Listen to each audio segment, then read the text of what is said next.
FM plus 89.1 megahertz सुनिरहनुभएका त्यसै गरी सामाजिक सञ्जालमा कार्यक्रम हेरिरहनुभएका आदरणीय श्रोता तथा दर्शक महानुभावमा नमस्कार। कार्यक्रम गौरादह नगरपालिका वडा नम्बर 9 गतिविधिमा यहाँलाई स्वागत छ।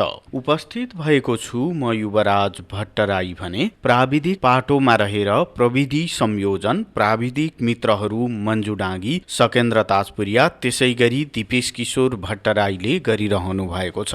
गौरादह नगरपालिकाको 9 नम्बर वडाले वडावासी जनतालाई वडामा भएका तथा हुने विविध विकास निर्माण लगायतका गतिविधिको बारेमा जानकारी गराउने उद्देश्यले यो कार्यक्रम निर्माण गरेको हो। हरेक महिनाको 28 गते बेलुका 36 देखि 7 बजेसम्म प्रसारण हुने कार्यक्रमलाई हामीले 29 गते बिहान 9:30 देखि 10 बजेका साथै अन्य दिनमा पनि अनुकूल समय मिलाएर पुनः प्रसारण गर्दै आएका छौं। तपाई देश विदेश विभिन्न भूभागमा रहेर रेडियो सेट त्यसै गरी अनलाइन मार्फत कार्यक्रम सुनिरहनु भएको छ। रेडियो सेटमा 89.1 मेगाहर्ज छँदैछ। प्रदेश 1 का विभिन्न भूभागमा तपाईले रेडियो सेटबाट नै कार्यक्रम सुन्न सक्नुहुन्छ। अनलाइन मार्फत एफएम प्लस को प्रसारण सुन्नका लागि तपाईले www.fmplusnepal.com लगइन गर्नुपर्ने हुन्छ। त्यसै गरी हाम्रो पात्रो एप्लिकेसनबाट पनि तपाईले एफएम प्लस को अनलाइन प्रसारण सुन्न सक्नुहुन्छ।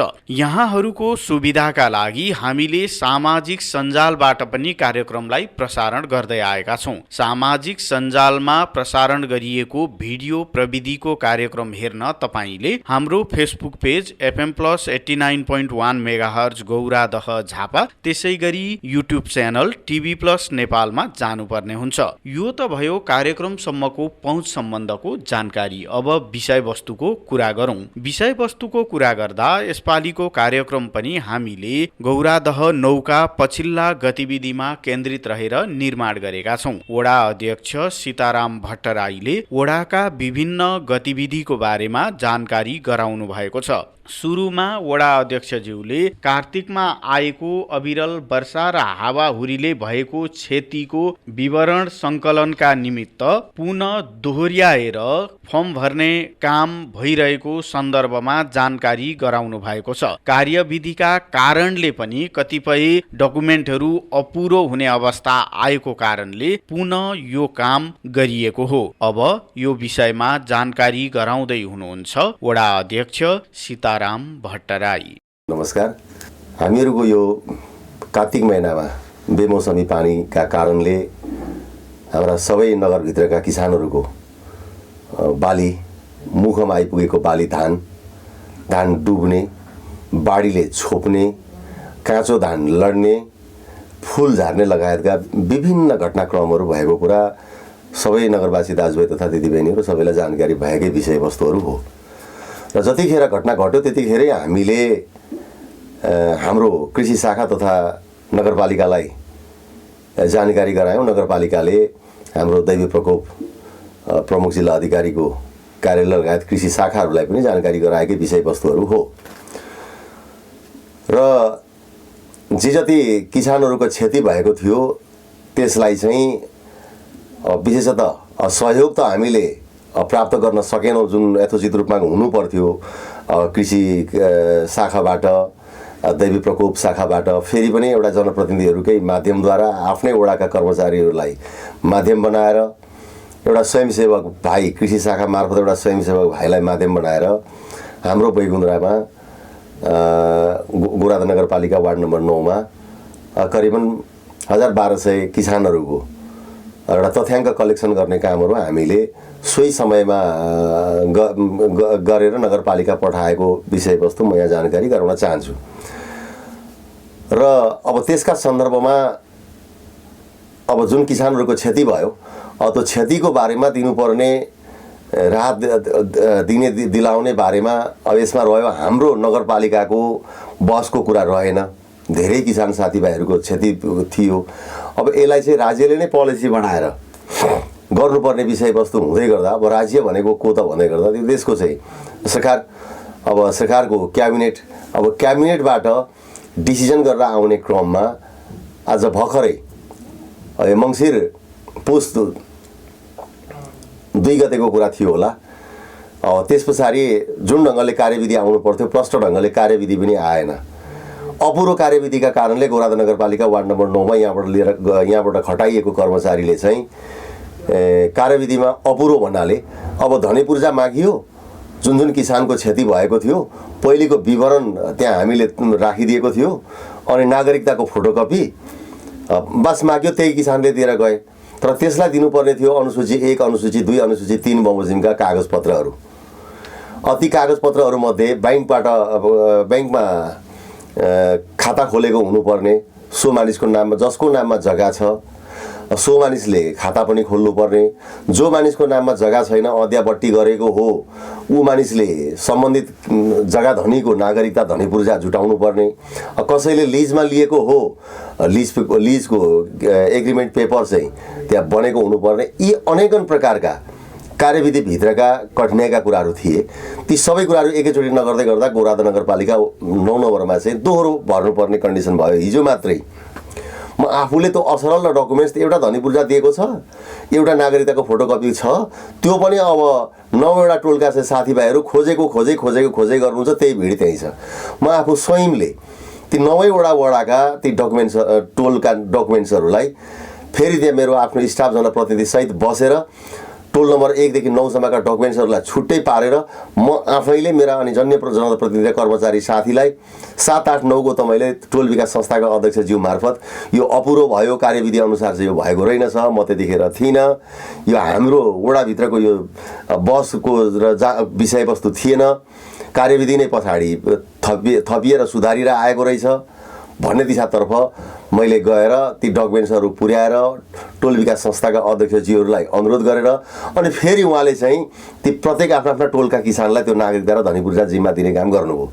सँगै आजबाट अब कतिपय किसान साथीभाइहरूको अब ब्याङ्क खाता छैन। अब ब्याङ्क खाता नहुने साथीहरूलाई ब्याङ्क खाता खोल्नका लागि हामीसँग प्राप्त एक्सल ब्याङ्कको एउटा शाखा छ बैगुन्द्रामा, उहाँहरूलाई पनि आफ्नै वडाभित्र लगेर खाताको फर्मसम्म कलेक्सन गर्ने पद्धतिभित्र उहाँहरूलाई लिएर गइएको छ। अब ब्याङ्कले पनि त्यहाँ काम गरिराखेको छ। अहिले कर्मचारीले पनि डकुमेन्ट्स पुग्ने किसानहरूको डकुमेन्ट्सहरू पनि सबमिट गर्ने कामहरू भइराखेको छ। त जो किसानका लिज पेपर उहाँहरूका थिएनन्, जसका जग्गा आफूले दाबी गर्नुभयो तर धनीपूर्जा र मालपोतेरीका रसिद जस्ता कुराहरू थिएनन्, ती पनि खोज्ने अभियानमा यहाँ हुनुहुन्छ। अब अप्ठ्यारो कुरा के छ भनेदेखिलाई अब ब्याङ्कको क्लोजिङको पिरियड, अब करिबन 500-600 व्यक्तिको अब खाता खोल्नुपर्ने, त्यो खाता खोल्ने कुराहरूमा एकातिर फेरि अब सामाजिक सुरक्षा भत्ता वितरण गर्ने समय पनि आइराखेको पिरियड, अनि यही पिरियडमा अब उहाँहरूले त्यो कार्यविधि सहितको डकुमेन्ट्स पठाइसकेको छैन, उहाँहरूलाई डकुमेन्ट्स चाहिसक्यो। अब ब्याङ्कले भन्छ 15 दिनभन्दा अगाडि हामी एकाउन्ट नम्बर चाहिँ अब दिनै सक्दैनौँ, अब किनकि हाम्रो सफ्टवेयरले सपोर्टै गर्दैन भने हामीले कसरी एकाउन्ट नम्बर रिलिज गर्ने, त्यस्तो हामीसँग कुनै प्रावधान छैन सर, त्यसले गर्दाखेरि 2 हप्ता समय हामीलाई चाहिन्छ भनेर ब्याङ्कले भनिराखेको परिस्थिति छ। त्यसैले यस विषयमा हाम्रो नगर कृषि शाखाले अब कसरी हेरिराखेको छ, अब हाम्रो नगर प्रमुख प्रशासकीय अधिकृत सहितको भोलि कार्यपालिकाको बैठक हुने हुँदा त्यही बैठकभित्रै लगेर मेरा आफ्ना वडावासीका त्यो क्षतिग्रस्त किसान साथीहरूका सन्दर्भमा के गर्ने हो भन्ने कुराहरूको बारेमा भोलि 1 बजे बस्ने कार्यपालिकाको बैठकले नै तय गरिसके पछाडि अब किसानहरूका सन्दर्भमा कहिलेसम्म फर्म एप्लाई गराइसक्नु पर्ने हो, कहिले सकेदेखि ब्याङ्कले त्यो दिने हो भन्ने कुराहरूको बारेमा डिक्लियर डिसिजन चाहिँ भोलि मात्रै गर्न सकिएला। हामीले हाम्रो तर्फबाट हाम्रा जुन असिना बाढी पीडित जुन किसान साथीहरू हुनुहुन्छ उहाँहरूका निम्ति सकारात्मक ढङ्गले हिजो बाली क्षति भएदेखि अहिलेसम्म मेरो आफ्नो जनप्रतिनिधि साथीहरू र कर्मचारी साथीहरू अविरल रूपमा त्यसका लागि परिरहेको कुरा म सहर्ष जानकारी गराउँदै भोलिको मिटिङबाट तय भइसके पछाडि यो हो भन्ने कुराहरू चाहिँ म फेरि सर्वसाधारणको जानकारीका लागि मेरा आफ्ना वडावासीहरूलाई फेरि जानकारी गराउनेछु। गौरादह नगरपालिका वडा नम्बर 9 मा कोरोना विरुद्धको खोप कार्यक्रम सम्बन्धमा अब वडा अध्यक्षज्यूले जानकारी गराउनु भएको छ। 29 गते भेरोसिल खोप जो पहिलो मात्रा लगाउनु भएको छ उहाँहरूलाई दोस्रो मात्रा र जसले लगाउनु भएको छैन उहाँहरूलाई प्रथम मात्रा लगाउने कार्यक्रम सम्बन्धको जानकारी गराउँदै हुनुहुन्छ पुनः वडा अध्यक्ष सीताराम भट्टराई। युवराजी 18 वर्षभन्दा माथितिरका मानिसहरूलाई हामीले सबैभन्दा पहिले जो मानिस चाहिँ एउटा सामाजिक अभियन्ताका रूपमा फ्रन्ट लाइन भएर जाने हाम्रा स्वास्थ्यकर्मी, जनप्रतिनिधि, कर्मचारी, मिडियाकर्मी लगायतका साथीहरूलाई हामीले चाहिँ एउटा प्रायोरिटीमा राखेका थियौँ, जसले त्यो समयमा एउटा इन्डियाबाट प्राप्त एउटा कोभिसिल्ड नामको खोप चाहिँ हामीले लिएका थियौँ। त्यो खोप यिनै मानिसहरू चाहिँ एउटा सचेत मानिस भएको नाताले कोभिसिल्ड नै फेरि लगाएर पहिलो डोज सायद चाहिँ अब कोभिसिल्डबाट हामीले कम्प्लिट गऱ्यौँ। अब त्यस पछाडि फेरि नेपाल सरकारले खरिद गरेको खोपहरू त्यही कोभिसिल्ड नै थियो। त्यसैको अपेक्षामा हाम्रा देशवासीहरू हाम्रो सरकार चाहिँ रहेको जस्तो मलाई लाग्छ। तर भारतका आफ्नै प्रब्लमहरू भएकोले आफ्नो देशमा उत्पादित वस्तु आफ्नै जनतालाई नभइसके पछाडि नेपाललाई दिन नसकेका कारणले सिङ्गल डोज प्राप्त गरेर बिच्किएका नै भनौँ, भाषा कति सुटेड होला। ती जसले कोभिसिल्ड लाउनु भएको थियो सिङ्गल डोज, उहाँहरूलाई समयमा त्यो हामीले दिन सकेनौँ। त्यसलाई चाहिँ अब जापानबाट प्राप्त हुने एक्स्ट्राजेनिका खोपले को सिङ्गल डोज लगाएर उहाँहरूलाई चाहिँ कम्प्लिट गर्ने काम गरियो। त्यस पछाडि आउन लागेका हाम्रा चाइनिज कम्पनी हो या कुन कम्पनी हो मलाई थाहा भएन, भ्यारोसिल खोप अलिकति पर्याप्त मात्रामा हामीले प्राप्त गरिरह्यौँ। अब त्यसका धेरैचोटि हाम्रा खोपहरू चलेका छन्। अब चल्दा चल्दै पनि फेरि पनि नागरिकता नभएका,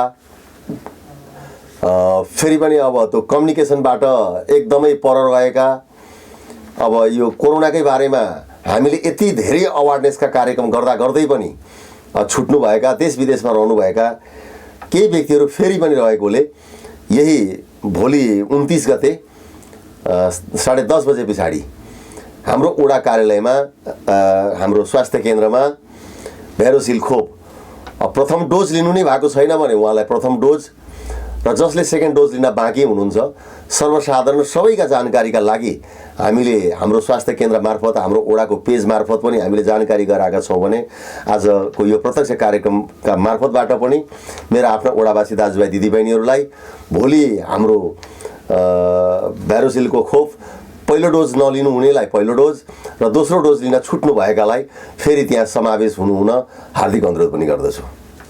र सँगै हामीसँग एकचोटि मात्रै 12 वर्षदेखि 17 वर्षसम्मका बच्चाहरूलाई खोप लगाउने एउटा मोडर्ना खोप थियो। एक डोज हामीले हाम्रो अमर माध्यमिक विद्यालयका 12 देखि 18 का बच्चा र त्यहाँबाट केही उब्रिएको खोप चाहिँ लेखनाथ निभावी खजुरबारीका केही बच्चालाई मोडर्ना खोप लगायौँ। अहिले पनि त 12 देखि 17 का चाहिँ बच्चाहरू यी त प्रत्यक्ष स्कुलमा रहने बच्चालाई पनि कम्प्लिट गर्न सकिएको छैन भने बाँकी त्यो समूहका बच्चा जो स्कुलबाट जान वञ्चित पनि केही अझै रहेछन्, ती खालका बच्चाहरूलाई पनि लगाउनु पर्ने अवस्था टड्कारो रूपमा खड्किएको कुरा जानकारी गराउन चाहन्छु। आदरणीय श्रोता तथा दर्शक महानुभाव, कार्यक्रम गौरादह नगरपालिका वडा नम्बर 9 गतिविधिमा अब भने छोटो विश्राममा जाने बेला भएको छ। विश्रामपछि अन्य जानकारीका साथमा उपस्थित हुने नै छौँ। FM प्लस सुन्दै रहनुहोला, सामाजिक सञ्जालमा कार्यक्रम हेर्दै रहनुहोला। यदि तपाईलाई कोभिड-19 को लक्षण देखिएमा तुरुन्तै PCR परीक्षण गराउनुहोस्। यसरी गरिएको परीक्षण पोजिटिभ भएमा तपाईँ होम आइसोलेसनमा बस्न सक्नुहुनेछ। होम आइसोलेसनमा बस्दा ध्यान दिनुपर्ने कुराहरू: दिनमा 3 देखि 4 पटक अक्सिजनको मात्रा जाँच गर्ने, अक्सिजनको स्तर 92% भन्दा बढी भएमा र ज्वरो पनि देखिएमा ज्वरोको औषधि सेवन गर्ने, तर अक्सिजनको स्तर 92% भन्दा कम भएमा अनिवार्य चिकित्सकसँग परामर्श लिने। परामर्शका लागि 1133 वा 1115 मा सम्पर्क गर्ने। चिकित्सकको सल्लाह बिना जथाभावी औषधि सेवन नगर्ने। पर्याप्त मात्रामा पोसिलो तथा झोलिलो खानेकुरा खाने, कोठामा बस्दा झ्याल वा भेन्टिलेसन खुल्ला राख्ने, आफूलाई सृजनात्मक काममा व्यस्त राख्ने र स्वास्थ्यकर्मीसँग नियमित परामर्श गरिरहने। FM प्लस सुनिरहनुभएका, त्यसै गरी सामाजिक सञ्जालबाट कार्यक्रम हेरिरहनुभएका आदरणीय श्रोता तथा दर्शक महानुभावमा छोटो विश्रामपछि पुनः स्वागत छ। कार्यक्रम गौरादह नगरपालिका वडा नम्बर 9 गतिविधिमा अब भने कोभिड पीडित अति विपन्न परिवारका निमित्त संघीय सरकारले राहत स्वरूप 10,000 रुपैयाँ प्रदान गर्ने कार्यक्रम अन्तर्गतको निवेदनहरू दर्ताको कार्यक्रम सम्बन्धमा वडा अध्यक्षज्यूले जानकारी गराउनु भएको छ। अबको पालोमा वडा अध्यक्ष सीताराम भट्टराई। युवराजी, यो कोभिडबाट पीडित मानिसलाई राहतका सन्दर्भमा जे कुरा सरकारले एउटा कार्यविधि मार्फत ल्याएको छ, अब मैले देख्दै गर्दाखेरि चाहिँ यो बाटो त्यो लक्षित समूह भेट्नै करिब करिब अप्ठ्यारो जस्तो चाहिँ मैले चाहिँ बुझेको छु। अब कसैको घरमा अभिभावक वा परिवारको कोही सदस्य कर्मचारी छ, उसले नपाउने, अब ऊ आर्थिक दृष्टिकोणले सबल छ, उसले नपाउने, अब उसको घरमा कुनै न कुनै रूपमा चाहे पेन्सनका दृष्टिकोणले होस् या सामाजिक सुरक्षा भत्ताका दृष्टिकोणले होस्, अब सामाजिक सुरक्षा भत्ताका पनि धेरैवटा प्रकार छन्। 70 वर्षभन्दा माथि, अब दलितको हकमा 60 वर्षभन्दा माथि, त्योभन्दा साना बच्चा के अरे जन्मिँदै गरेका साना बच्चा, एकल महिला, अपाङ्ग लगायतका चाहिँ मानिसहरू अब कुनै न कुनै रूपले त्यो कार्यविधिले भेट्टे हुँदा अब यो बाटो चाहिँ अब मैले त्यति सजिलो कार्यविधि देखिराखेका छैन। तर पनि हामी त्यो सेवा सुविधा लिनबाट पनि वञ्चित नहोस् भन्ने कुराहरूमा हामी वडा जनप्रतिनिधि र कर्मचारी एउटा चनाखै भएर रहेको कुरा म यति मात्रै जानकारी गराउन चाहन्छु। माग आएका कुरालाई अब वडाले जस्तो पनि निवेदन लिनुपर्ने एउटा दायित्व हुन्छ। उहाँले कति जग्गादेखि आफ्नो सही तथ्याङ्क सहित भर्नु भएको छ, त्यो हामीले फर्म भर्ने कामहरूका लागि वञ्चित गरेका छैनौँ। जसले फर्म भर्दै हुनुहुन्छ त्यो त्यहाँ ल्याएका डकुमेन्ट्सहरूलाई हामीले दर्ता गर्ने काम गरेका छौँ। मतदाता परिचय पत्र र राष्ट्रिय परिचय पत्र निर्माणको काम इलाका प्रशासन कार्यालयबाट निरन्तर रूपमा सञ्चालनमा रहेको छ। यद्यपि निर्वाचन आयोगको विशेष कार्यक्रम अन्तर्गत पछिल्लो समयमा मतदाता परिचय पत्र बनाउने कार्यक्रम पुनः सञ्चालन गरिएको छ। यो सम्बन्धमा अब वडा अध्यक्षज्यूले जानकारी गराउनु भएको छ। पुनः वडा अध्यक्ष सीताराम भट्टराई। अब जहाँसम्म यो राष्ट्रिय परिचय पत्रको कुरा र मतदाता नामावलीमा नाम समावेश गर्ने कुराहरू हो, अब विशेष गरी अब कसले चाहिँ केदेखि नाम समावेश गर्ने त भन्दै गर्दाखेरि अहिले जो 18 वर्ष पुगे 16 वर्ष क्रस गरेर अब नागरिक यो देशको चाहिँ नागरिकता प्राप्त गर्ने हो, उसलाई त्यतिखेरै हामीले चाहिँ तपाईँले यो नागरिकता बनाउन जाँदै तपाईँको इलाका प्रशासन कार्यालय, जिल्ला प्रशासन कार्यालय मार्फत तपाईँको राष्ट्रिय परिचय पत्र बनाउने काम पनि त्यही हुन्छ, तपाईँको छुट्नु भएको छ भने पनि त्यही हुन्छ भन्ने कुरा हामीले जनतालाई पनि सचेत गराएका छौँ। अब निर्वाचन कार्यतालिका अन्तर्गतै पनि हामीले हाम्रा गौरादह नगरपालिकाका 9वटा वडालाई 3-3 दिनको समय छुट्याएर फेरि छुटलाई फेरि 3 दिनको समय छुट्याएर पनि नगरपालिकाभित्रबाट पनि मतदाता नामावलीमा नाम समावेश गर्ने क्रममा नछुटोस् भनेर अत्यन्तै बढी मेहनतका साथ हामीले गरे हौँ।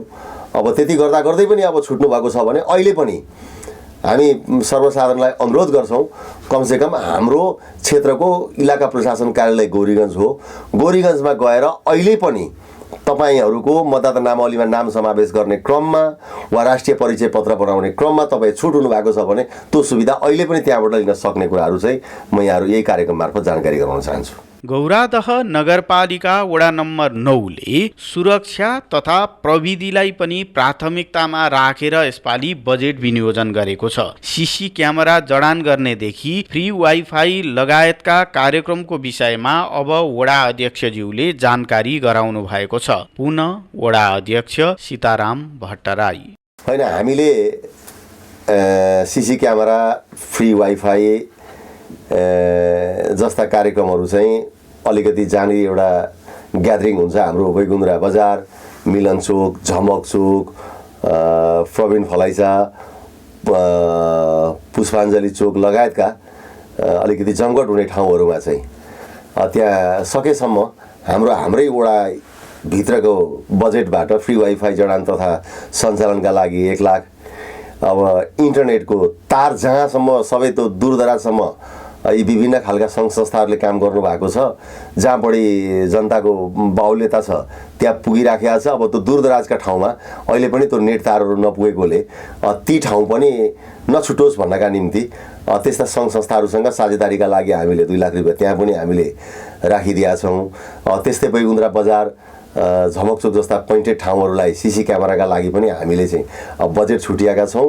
अब यसलाई चाहिँ अब यही माघ महिनादेखि यो काम चाहिँ अब कसरी गर्ने, उपभोक्ता समिति मार्फत गर्ने वा यसलाई चाहिँ एउटा एक्सपर्ट टिमहरूकै माध्यमद्वारा सार्वजनिक खरिद ऐनका कुन पद्धतिद्वारा लगेर काम गर्दाखेरि चाहिँ बेटर हुन्छ भन्ने कुराहरूको एउटा छलफलमा हो। ती कामहरू हामीले बजेटभित्र समावेश गरिएका कुरा चाँडै नै त्यस कुराहरूलाई चाहिँ हामी गन्तव्यमा पुर्याउनेछौँ। आदरणीय श्रोतावृन्द, कार्यक्रमको अब भने हामी अन्त्यतिर आइपुगेका छौँ। अन्त्यमा वडा अध्यक्षज्यूले चालु आर्थिक वर्षका योजनाको कार्यान्वयनको अवस्था, त्यसै गरी योजना संशोधन लगायतका विषयमा जानकारी गराउनु भएको छ। अन्त्यमा पुनः वडा अध्यक्ष सीताराम भट्टराई। फेरि पनि मैले यही कुरा रिपिट गरिराख्नु पर्ने हुन्छ।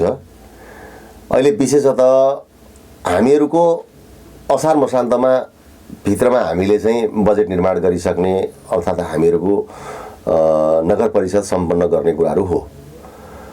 अब त्यो असार साउन विविध कारणले, मौसमको दृष्टिकोणले मैले त भन्छु यो आर्थिक वर्ष असार मसान्तलाई पारेर हुँदैन। जसरी एउटा शिक्षालाई चाहिँ हामीले एउटा बदल र शिक्षाको चाहिँ एउटा आर्थिक वर्ष वैशाख से गएदेखि बनायौँ, यो अवस्था चाहिँ फेरि पनि बढाउनु पर्छ होला जस्तो मलाई लाग्छ। यो आर्थिक मसान्तको कुराहरू हामीलाई अत्यन्तै जग्गादेखि अप्ठ्यारो छ। बजेट बनाइन्छ, साउन भदौ विकराल बर्सात हुन्छ। त्यो विकराल बर्सातका टाइममा पिछडिएको ठाउँहरू चाहिँ हामीहरूका नगरपालिकाका पूर्वाधारहरू जति कम्प्लिट गर्नुपर्ने त्यो नबनिकन खालि स्थानीय सरकार, प्रदेश सरकार र सङ्घीय सरकारका 3टा कन्सेप्ट ल्यायो अनि मानिसहरूलाई चाहिँ एक प्रकारको एउटा जिम्मेदारी दिने ठाउँ चाहिँ बनाए जस्तो गरेर एउटा के अरे मानिस जक्रिने ठाउँ चाहिँ बनायो। तर अब विकास निर्माणको हिसाबले चाहिँ हेऱ्यो भने त्यो आर्थिक वर्षलाई मान्दै गर्दाखेरि चाहिँ हामीलाई अप्ठ्यारो परिरहेछ। जुन टाइममा असार साउन भदौ केही काम हुनै सक्दैन। अब हिन्दूहरूको महान चाड दसैँ तिहार जस्ता पर्वहरू पर्छन्। ती समयमा सबै नेपालीहरूको ध्यान त्यसतर्फ, चाहे निजामती कर्मचारी होस्, चाहे हाम्रा चाहिँ समग्र हिन्दू धर्मावलम्बी महानुभावहरूको ध्यान आकृष्ट त्यसतर्फ हुन्छ। भनेपछि त्यहाँदेखि यता अहिलेको वर्षलाई सबै राष्ट्र देशका दलीय व्यवस्थाभित्र पार्टी हुन्छन्, पार्टीभित्र लिडर साथीहरू हुन्छन्, लिडर साथीहरूको एउटा छनौटका निम्ति महाधिवेशन हुन्छ। राष्ट्रिय महाधिवेशन पर्दै गरिसके पछाडि अहिले मूल रूपका मुख्य पार्टीहरू Rastriya Prajatantra party, Nepal communist party UML, अब अर्को के पार्टी, अब नेपाली काङ्ग्रेस लगायतका माओवादी पार्टी सबैका राष्ट्रिय पर्वका कारणले गर्दाखेरि जुन रूपमा हामीले एउटा विकास निर्माणको रफ्तारलाई मोटामोटी असोज कार्तिकदेखि लिएर जानु पर्थ्यो त्यो अनुरूप लिएर जान नसकेको कुरा म सर्वसाधारण सबैप्रति क्षमा प्रार्थी पनि छु र सबैसँग अनुरोध पनि गर्न चाहन्छु। यस कुराले केही न केही हामी पछि छौँ। तथापि हाम्रा गौरादह नगरपालिका वार्ड नम्बर 9 अन्तर्गत हामीले डकुमेन्ट्सले गर्नुपर्ने कामहरू, उपभोक्ता समिति गठन गरिदिनुपर्ने कामहरू, मोटामोटी 70% भन्दा बढी कामहरू डकुमेन्ट्सले गर्नुपर्ने कामहरू सकिएका छन् भने जस्तो 3-4 वटा योजना, बागमारा सडक, वडा कार्यालय भक्तबहादुर पौडेलको घर हुँदै चन्द्र खड्का दहगाउँ सरको घर हुँदै दहगाउँसम्म पुग्ने सडक, चम्पकटोल कलबरतर्फको माटो पुर्याइका कामहरू र केही आंशिक ग्राभलका कामहरू हामीले सुरुवात गरिसकेका छ भने केही कुराहरू संशोधनका सन्दर्भमा हामीले चाहिँ यो प्रधानमन्त्री स्वरोजगार कार्यक्रमसँग जोडेर केही योजनाहरू समावेश गरेका थियौँ। अब जस्तो त्यहाँ चाहिँ एउटा हामीले त्यस समयमा अलिकति टेक्निकल कुराहरू बुझेनौँ। त्यस काममा चाहिँ त्यो प्रधानमन्त्री स्वरोजगार कार्यक्रमसँग जोडिएका मानिसहरूले काम पाउने गरेको काम हुनुपर्दो रहेछ। अब हामीले एउटा मनोकामना मन्दिरलाई चाहिँ टिन लगाउन भनेर चाहिँ दियौँ। त्यहाँ चाहिँ त्यो टिन लगाउने भन्ने बित्तिकै चाहिँ सामान खरिद गरेर ल्याइयो। त्यो काम गर्ने भनेको चाहिँ मुख्य त्यो टेक्निसियनको मात्रै काम, त्यो वेल्डिङ गर्नुपर्ने काम, पाइपहरू फिडिङ गर्ने काम, अनि त्यो टिनमा चाहिँ रिपिट काँटीको माध्यमद्वारा त्यसलाई चाहिँ काँटी ठोक्ने काम, त्यो कामलाई चाहिँ अब एक्सेप्ट गर्दो रहेछ। त्यसले गर्दाखेरि त्यो मनोकामना मन्दिरको 1 लाख रुपियाँको छानो लगाउने कामका लागि त्यसलाई हामीले चेन्ज गर्नुपर्ने भयो। अब मिसुन्द्रा जोड्ने एउटा सडक छ, त्यसमा सानो एउटा कस्बे छ भने बढी भाग चाहिँ त्यहाँ माटो पुरेर बाटोको पूर्वाधार बनाउनु पर्ने भएकोले अब लेबरबाट हुने काम चाहिँ थोरै, अनि बढी चाहिँ अब त्यहाँ इक्विपमेन्टले नै गर्नुपर्ने काम भएको कारणले मिसुन्द्रा कस्बे जस्ता 2-4वटा योजनाहरू अब हाम्रा संशोधन गर्नुपर्ने अवस्थामा छन्। अब हामीले नगरिकन नहुने टेक्निकली दृष्टिकोणले अप्ठ्यारा परेका कामहरू केही बाँकी छन्। अब त्यस्तै हाम्रा लक्षित समूहका पनि केही कार्यक्रमहरू छन्। जस्तो हाम्रो अब ज्येष्ठ नागरिकहरूलाई चाहिँ छाता लौरा कार्यक्रमहरू, हाम्रो ओडाभित्रका हाम्रा ज्येष्ठ नागरिकहरू, महिलाहरू, विशेषतः पाठेघरको क्यान्सर, स्तन क्यान्सर, अनि यी हार्टका चाहिँ गएदेखि बिरामीहरू, सुगरका बिरामीहरू, यो खालको बिरामीहरूलाई पनि एउटा शिविर चाहिँ गएदेखि राख्ने जस्ता कार्यक्रमहरू, इन्सुरेन्सका पशु बिमाका चाहिँ कार्यक्रमहरू, जनतासँग साझेदारीका 50-50% का कार्यक्रमहरू, अनेक कार्यक्रमहरू छन्। यसलाई चाहिँ हामी संशोधन गर्नुपर्ने कुरा यही पौष मसान्तभित्रमा हुने हाम्रा यो बिचको यो परिषद भनौँ, परिषद बसेर एउटा निर्क्युल गरेर माघ पहिलो हप्तादेखि जति पनि हाम्रा चाहिँ योजनाहरू छन् यसलाई फटाफटी एउटा रफ्तारमा लिएर जाने काममा हामी लाग्ने प्रतिबद्धता पनि मेरा वडावासी दाजुभाइ दिदीबहिनीहरूसँग अनुरोध गर्न चाहन्छु, जानकारी गराउन चाहन्छु। हवस्, धन्यवाद, नमस्कार, जय हिन्द।